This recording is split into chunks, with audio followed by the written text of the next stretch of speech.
Suatu ketika, ada seorang anak laki-laki bernama Dennis.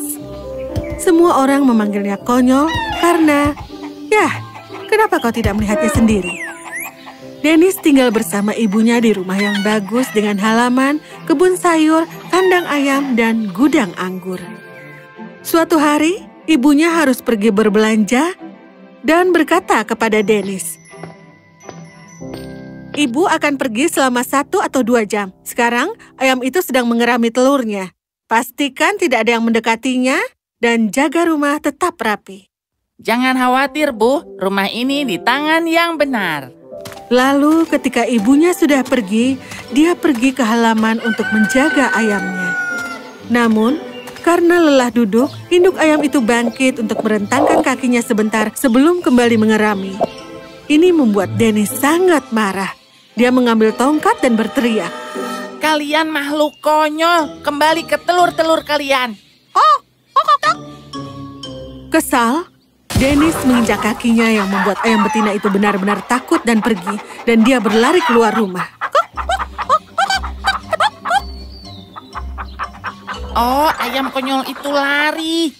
Siapa yang akan duduk di atas telur sekarang? Ya, lebih baik aku melakukan sesuatu tentang itu. Lalu dia duduk di atas telur dan memecahkan banyak telur.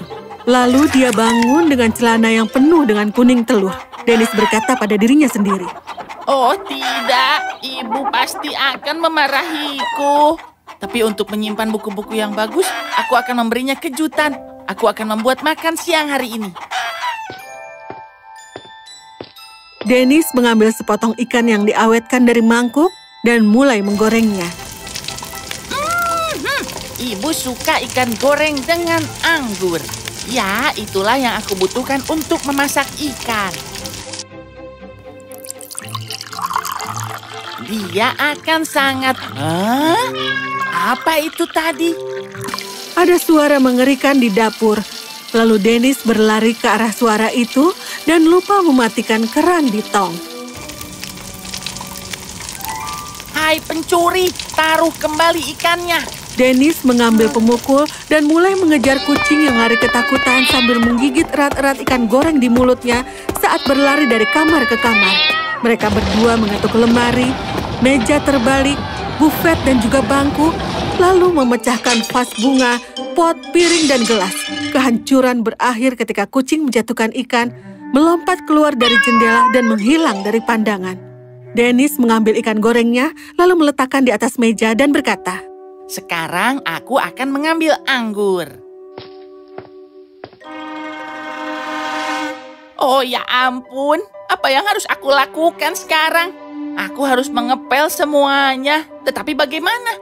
Aku bisa pergi ke halaman dan mengambil beberapa karung pasir, membawanya ke ruang bawah tanah dan menyebarkan pasir ke lantai. Tapi itu kerja yang terlalu sulit. Lebih baik aku memikirkan hal lain. Sekarang, aku memahaminya.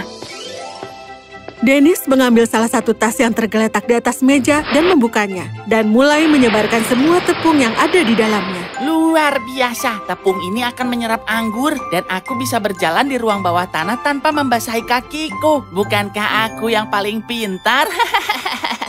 Lalu dalam waktu singkat, dia menyebarkan tidak hanya 1, tapi 5 kantong tepung di lantai. Pada akhirnya, lantai ditutupi dengan tepung yang berwarna anggur, lembut, lengket, dan ketika dia berjalan di atasnya, tepung itu menempel di sepatunya. Dennis pergi untuk mengambil gelas yang telah diisi dan membawanya dengan gembira dari atas meja, dan dia meninggalkan jejak kaki merah di mana-mana. Ibu akan sangat senang. Tapi jauh di lubuk hatinya, dia memikirkan semua kekacauan yang dia buat dan mulai takut dimarahi dan mungkin juga dihukum. Aku kira hanya ada satu pilihan. Aku harus bersembunyi dari ibu sehingga dia tidak akan bisa menghukumku. Dan itulah yang dia lakukan. Sekitar 1 jam kemudian, ibunya kembali. Ketika dia melihat furnitur yang terbalik, piring-piring yang rusak, dan jejak kaki merah, dia benar-benar merasa kesal dan berteriak. Dennis, apa yang telah terjadi? Di mana kau? Jawab, Ibu. Tetapi tidak ada jawaban. Tiba-tiba dia melihat sepasang kaki menjulur keluar dari arah oven. Ibu tidak terkejut kalau kau bersembunyi dari ibu setelah kau menyebabkan semua kekacauan ini. Dan meskipun ibu harus sangat marah padamu, ibu harap kau telah mendapatkan pelajaran. Ibu akan membersihkan semuanya, tapi kau harus membawa gulungan ini ke pasar dan mencoba menjualnya dengan harga yang baik. Merasa lega, Dennis keluar dan tersenyum dengan sikap minta maaf. Dengan alis melengkung, ibunya menyerahkan gulungan kain pada Dennis. Cobalah untuk menjualnya. Oh, baiklah, Bu. Aku akan menjualnya. Ketika Dennis tiba di pasar, dia mulai berteriak. Kain! Siapa yang mau membeli kain cantik ini? Wah, jenis kain apa itu? Apakah lembut? Apakah itu sulit dipakai? Apakah itu kulit hewan? Berapa panjangnya? Berapa harga kain itu? Kau terlalu banyak bicara. Aku tidak menjual barang ke orang yang banyak bicara. Lalu dia pergi. Dia melewati sebuah patung dan mengira itu adalah pria yang baik. Lalu dia bertanya, Tuan, apakah kau ingin membeli kain halus ini? Ya atau tidak? Jika kau tidak mengatakan apa-apa, itu berartinya iya. Lihat ini. Apa kau menyukainya? Iya? Bagus. Kalau begitu, ambillah. Dan dia meninggalkan kain itu di samping patung. Setelah itu dia pulang. Ibu, aku telah menjual kain kepada seorang pria yang berpakaian sangat bagus. Berapa dia membeli kain itu? Oh, aku lupa meminta uang kepadanya. Jangan khawatir, aku akan pergi dan memintanya. Dia berlari kembali ke patung itu, tetapi kainnya sudah hilang. Aku tahu kau sudah membawa pulang kain itu. Baiklah, sekarang beri aku uang. Tentu saja patung itu tidak menjawab.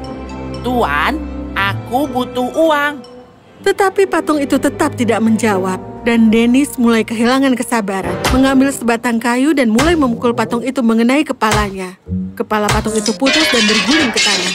Dari kepala itu, keluarlah segenggam koin emas yang disembunyikan di sana oleh kebaikan entah siapa. Wow! Dennis mengambil koin itu, meletakkan kembali kepala patung itu, dan pulang.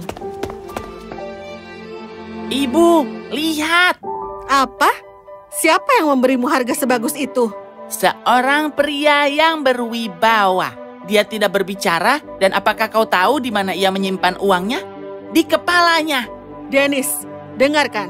Kau telah membuat ayam kita hilang. Kau memecahkan telur, membanjiri gudang dengan anggur, membuang 5 kantong tepung, menghancurkan piring, botol, vas, dan gelas, dan jika kau berpikir kau akan menarik kakiku juga, kau salah besar. Keluar dari sini. Meraih sapu, sang ibu mengusirnya dari rumah. Ibu tidak ingin melihatmu lagi sampai malam ini. Pergilah ke kebun sayur. Lalu Dennis berlari keluar rumah dan bercerita kepada orang-orang bahwa dia memiliki banyak koin emas. Ini sampai ke telinga para hakim yang pergi mencarinya. Di mana kau menemukan koin itu? Seorang pria telah memberikannya kepadaku untuk membayar kain. Pria siapa? Pria yang selalu berdiri di sudut jalan Plantry dan Jasmine. Tapi itu adalah patung. Dia tidak mengatakan siapa namanya, tapi mungkin saja itu Tuan Patung. Dia menyimpan uangnya di kepalanya. Para hakim terkejut satu sama lain dengan sangat takjub. Beritahu kami, Dennis, kapan kau melakukan bisnis ini? Itu adalah hari ketika aku mencoba menetaskan telur karena ayam betinaku melarikan diri. Sekali lagi para hakim saling berpandangan. Sekarang yakin bahwa Dennis benar-benar bodoh. Kau bisa pulang, nak. Kau bebas. Lalu Dennis pulang dan tinggal di sana dengan bahagia bersama ibunya. Agak konyol memang, ya, tapi dia tidak pernah menyakiti siapapun. Dan itu adalah hal yang penting.